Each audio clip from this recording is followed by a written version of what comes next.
ഇതിന്റെ ഭർത്താവ് വിശ്രുതൻ ഇപ്പോൾ നമ്മോടൊപ്പമുണ്ട്. മന്ത്രി ഒടുവിൽ എത്തി. എന്താണ് മന്ത്രി പറഞ്ഞത്?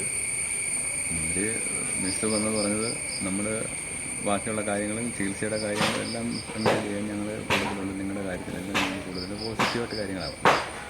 അതിന് ഞങ്ങൾ തിരിച്ച് മറിച്ചുള്ളൊരു കാര്യങ്ങളൊന്നുമില്ല. ഞങ്ങൾ മന്ത്രി പറയാൻ വിശ്വസിക്കുക, കൂടി തീരുമാനിച്ച് കാര്യങ്ങൾ ചെയ്യാം. നന്നായിട്ട് തന്നെ കുടുംബത്തിൽ എല്ലാവരും അങ്ങനെ തന്നെ.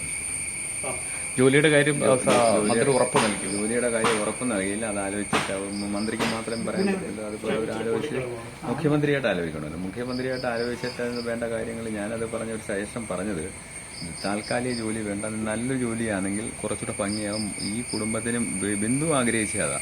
ബിന്ദു ആഗ്രഹിച്ച് ചുറ്റി നടന്ന് ഇതിനൊക്കെ ഓടിയതും കുഞ്ഞിന്റെ ഒരു പണി ജോലിക്ക് വേണ്ടിയാണ്.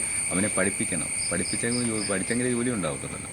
അപ്പോൾ അതിന് ജോലി കിട്ടണമെങ്കിൽ പഠിച്ചേ പറ്റത്തുള്ളൂ. ആ പഠിപ്പിന് വേണ്ടി കറങ്ങി നടന്ന് ഇങ്ങനെ ചുറ്റി നടന്നപ്പോൾ കൊച്ചിന്റെ കാര്യത്തിൽ അങ്ങനെ അത്യാഹിതം സംഭവിച്ചത്. അപ്പം ബിന്ദുവിന്റെ ആത്മാവിന് ഒരു നിത്യശാന്തി കയറണമെങ്കിൽ അവന് ജോലി കിട്ടണം. നവമിയുടെ ചികിത്സ ആദ്യം ഫസ്റ്റ് ചെയ്യാമെന്നാണ് പറഞ്ഞത്. നവമിയുടെ ചികിത്സ ഫസ്റ്റ് ചെയ്ത് അവൾ പൂർണ്ണ ആരോഗ്യവതിയായെങ്കിൽ പഠിക്കാൻ പോകാൻ പറ്റത്തുള്ളൂ.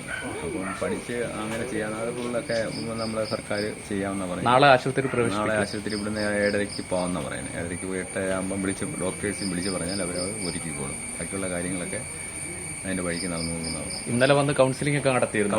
ഡോക്ടേഴ്സ് വന്ന് മെഡിക്കൽ കോളേജിൽ നിന്ന് വന്ന് കൗൺസിലൊക്കെ നടത്തിയിട്ടാണ് പോയത്. കുഴപ്പമില്ല. ഇപ്പോഴുള്ള സർക്കാരിന്റെ ഇടപെടലിലൂടെ തൃപ്തിയുണ്ട്. കുഴപ്പമില്ല. ഞാൻ വന്നല്ലോ.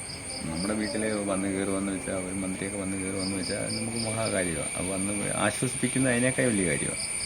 നമ്മൾ പറഞ്ഞില്ലയോ, ആര് പറഞ്ഞാലും അവർ വാക്കാ വിശ്വസിക്കുന്നത്. ഒരാളിപ്പം നിങ്ങളായാലും ഞാനായാലും പറയുന്ന വാക്ക് വിശ്വസിക്കുക, വിശ്വാസത്തിലെത്തിക്കുക. കുഴപ്പമില്ല. സർക്കാരിലാണ് പ്രതീക്ഷ ഉറപ്പ് അത് തന്നെ, അത് പാലിക്കുമെന്നതോ അത് എന്റെ വിശ്വാസം.